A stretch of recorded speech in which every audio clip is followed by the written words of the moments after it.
This is Leon. Leon, wave hi to Adam's daughter Lily. Or bark. Do something. What, now you choose to be quiet? Okay. You're my boy. You're my boy. Okay. Alright, so here I've got the setup for making the bread that I was telling you about. So I'll go over each part of it. The recipe that I like to use is found on the King Arthur Flour website, and it's called Rustic Sourdough Bread, and you can find it on their website, and it is dog simple. Okay, it calls for 1 cup of fed sourdough starter, and that's what this is. And I mean, it's considerably more than 1 cup. It's a big old batch. But let me focus this in a little bit. You see all those nice bubbles? That is showing that this sourdough culture is fermenting and bubbling and alive and happy and healthy. Okay, then we're going to need some lukewarm water, some instant yeast, 2 teaspoons of instant yeast, 1 tablespoon of sugar, 2.5 teaspoons of salt, and then 5 cups of flour. And I use the King Arthur unbleached all-purpose flour. And I'm going to get my water here. This is going to be our setup for for letting the bread rise. It's just two $2 bowls from the dollar store with a little clippy holding them together. And this is going to make 2 nice little loaf pans of bread, and it doesn't have to be in a loaf pan. You can make what's called a boule. There we go, and that's what that looks like. It's just a big blob of bread, and when you cut it, it looks like that. You cut it across, and then you cut it in half, and you make your sandwich on either half, like that. And what I'm trying to do is let this get a little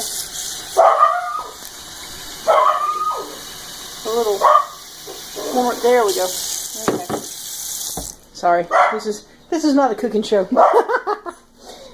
All right, so let me pour off just a little bit of that. Okay. All right, so I'm gonna put this up here. There we go, so that you can watch what I'm doing. Alright, so into our bowl that has the 5 cups of unbleached all-purpose flour, and you don't need to sift it. Now, for cakes and things such as that and biscuits, you do need to sift the flour because it plays into the structure of the baked good. But for breads, you're developing the structure through kneading, and so you don't have to sift the flour. So here it is, and we want 1 cup of the fed sourdough starter. So here we go. We're gonna grab a scoop, and the consistency of the consistency of the sourdough starter is about like what you want pancake batter to be. Okay, get a little spatula action happening here.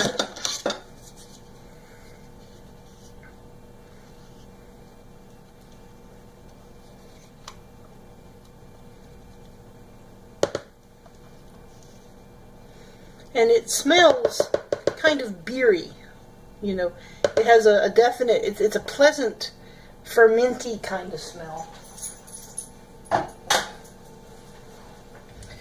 Alright, so that is your 1 cup fed sourdough starter, your 1 1/2 cups of lukewarm water. Just pouring that in there. Now, some people make a big whoop about they use bottled water or purified water or distilled water. If your city water is okay, what comes out of the tap is fine. Alright, as long as it's not like biologically contaminated, you don't have to have fancy water for your bread. Alright, so here's your 2 teaspoons of instant yeast. Now yeast does come in different varieties, and so I meant to keep a packet out. Move, dog.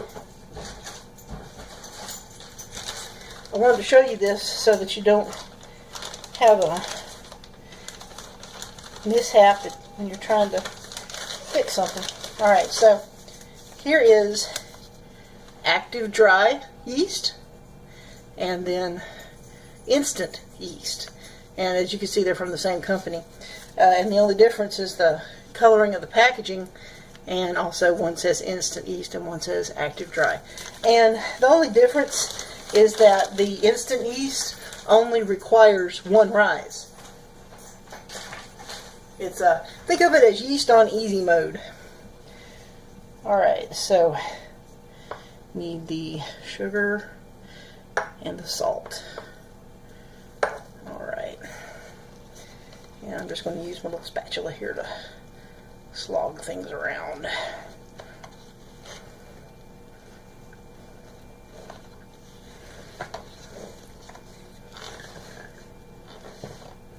And of course you don't have to have a bread machine for this. It can be done completely by hand as long as you've got a big old bowl.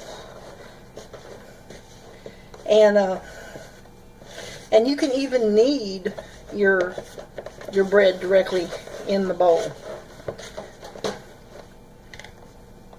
Now I do not. I have a breadboard that I like.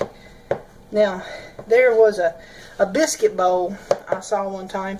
I was staying at your grandma and grandpa's, Aunt Kathy and Uncle John, and oh hell, I don't know where we were or what we were doing, but you know how they would always go to interesting places where interesting things were, and there was a biscuit bowl. It was old and it was beautiful, and I could just kick myself for not having gotten it. But at the time, I blew off. You know, I was like, I don't need a biscuit bowl. Man, I wish I had that now. Alright. So, this is my compromise. I got this at Target. It's made out of acacia wood. And, this just, you see Coventry, made in Indonesia. So this is not some precious coveted, you know, southern antique. This is a serving platter that I picked up at Target and didn't cost a whole bunch, but it's nice and smooth and it gives me a good work surface. You see how the flour's all nice and contained and everything, but then I have this nice big area that I can push things down and bring them in, push them down, push and in. And so the way that you will know that you have developed your gluten and have created a nice dough is, you see how it looks kind of shaggy right now? What we want is smooth and elastic. And also you see how it's not really, it sticks to my fingers a little bit, but not bad. That means that we're well on our way. Because when you've kneaded it enough, it'll be nice and smooth and springy, and it won't stick to your fingers anymore. And the thing is you don't, let me get this back out of the way here. You don't know how long that's going to take. It might take 8 minutes, it might take 10 minutes. You might be a super genius at kneading and be able to figure out how to do it in 5. Who knows? It's not a big deal. And you see lots of recipes for no knead bread. And it's just, kneading's really not that big a deal.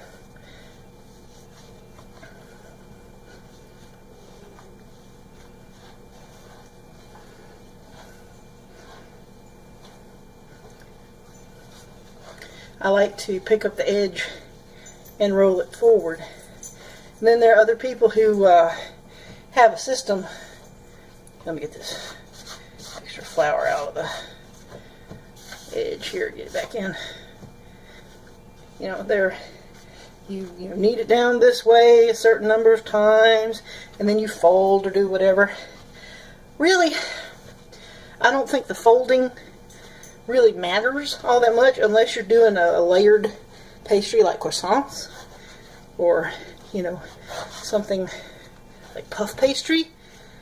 Then, you know, yeah, that matters a lot. But just for this, B-flat, ordinary sandwich bread, which is what we're making now, really not so much. Mainly you just want to get all the flour worked in. And you see how it's looking less shaggy now? It's starting to look a little more smooth. And so kneading really isn't that big a deal. And it's not some super secret, you know, magical process. You're just applying mechanics to mix everything up real good and help that gluten develop.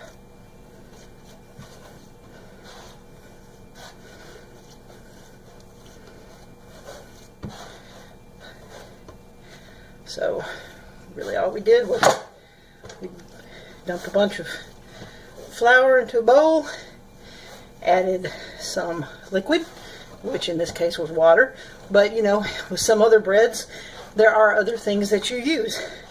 Some breads call for beer. If you were making something that was sweet, you might use fruit juice. If you were making a dense, eggy kind of bread, you might use some milk or cream. You know, there are lots and lots and lots of recipes that you can use. And I know that I bang on and on about King Arthur Flour Light, which is what I'm using right now, but their website is a fantastic educational resource. You remember how we talked about how you think of the recipe in terms of modules and ratios?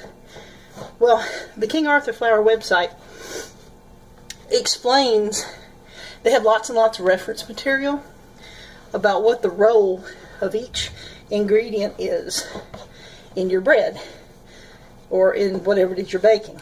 You know, you've got your acid, you've got your base, you've got your leavening, you got salt. Why is there salt in the bread? Why do you need salt in the bread? Salt helps hold the dough together. Helps make it tight so it holds in the carbon dioxide as it ferments. So as it gets big, it helps provide the structure. It can help provide the color. It can help slow down the fermentation process. So a slower ferment is more flavor. That's why this is sourdough bread on easy mode with instant yeast. There are other ways you can make it where you are actually literally using no outside yeast, just the sourdough culture. You have to ferment it overnight and it comes out with a much stronger tang.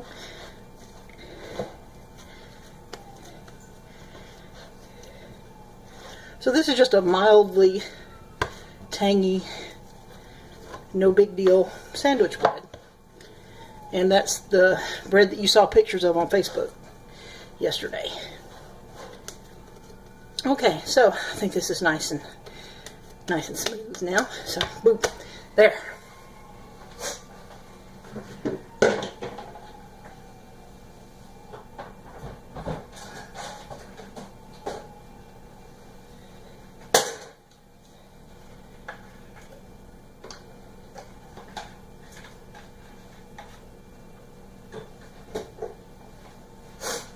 Okay, so this is a $2 plastic bowl from the dollar store, and I have put a big blob of canola oil, but you can use any kind of oil you want to. What I'm going to do, I'm going to drop my blob of dough in there, and I'm going to flip it. Come here, you flip.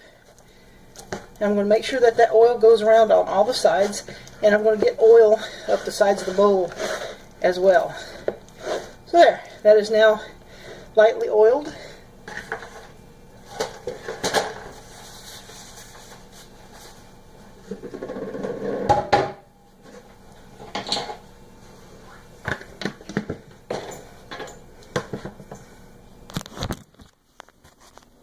Okay, so it is now in its little space capsule with its little lid is held on by the clamp. And so we're going to let it double in size for about 90 minutes.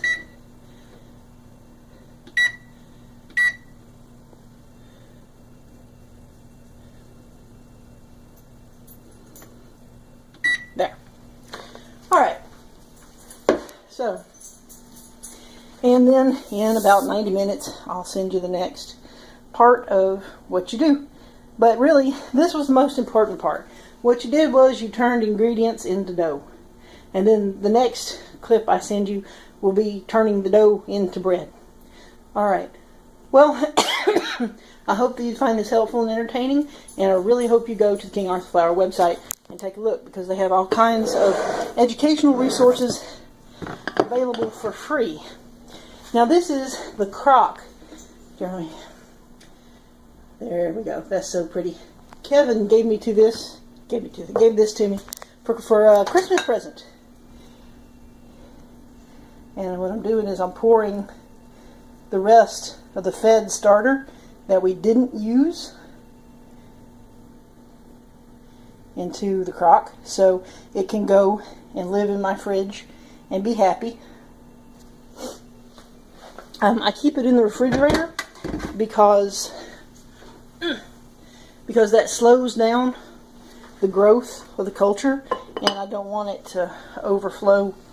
I only bake about once a week, but if you're ever baking every day, then leaving it out on the counter is a good idea. And this isn't really expensive, and the sourdough culture is over 200 years old. It's a really neat story. They've got it on the website.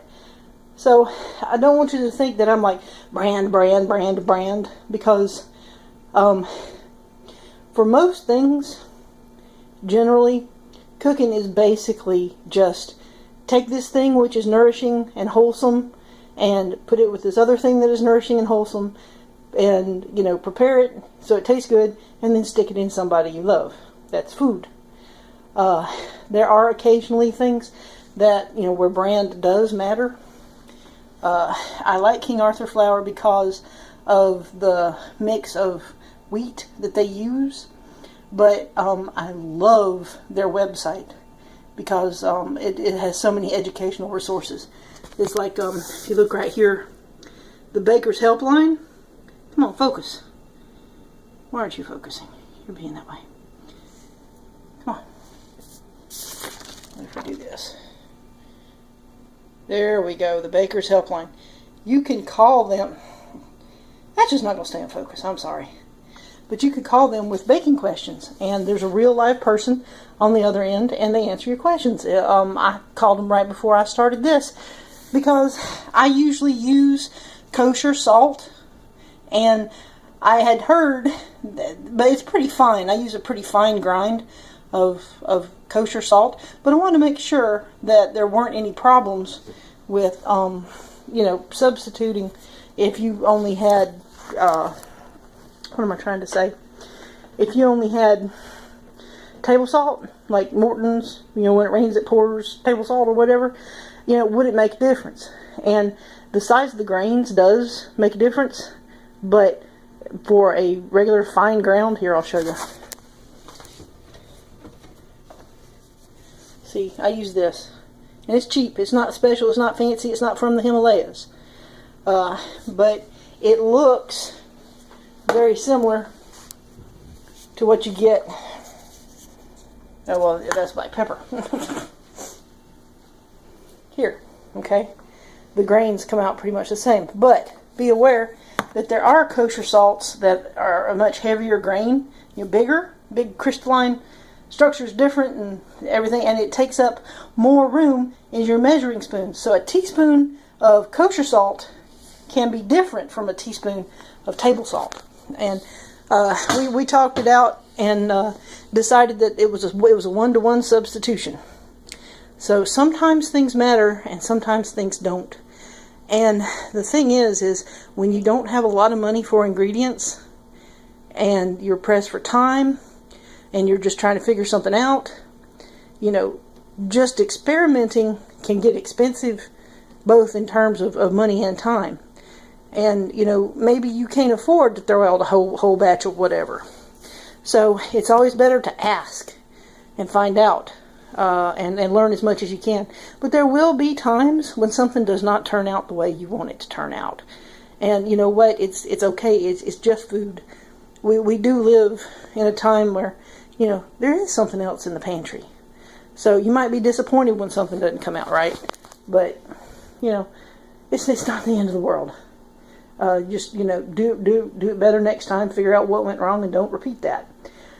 All right, I'm sending this on to you, and I'll get back with you when it's time to turn the dough into bread. Love you. Bye-bye.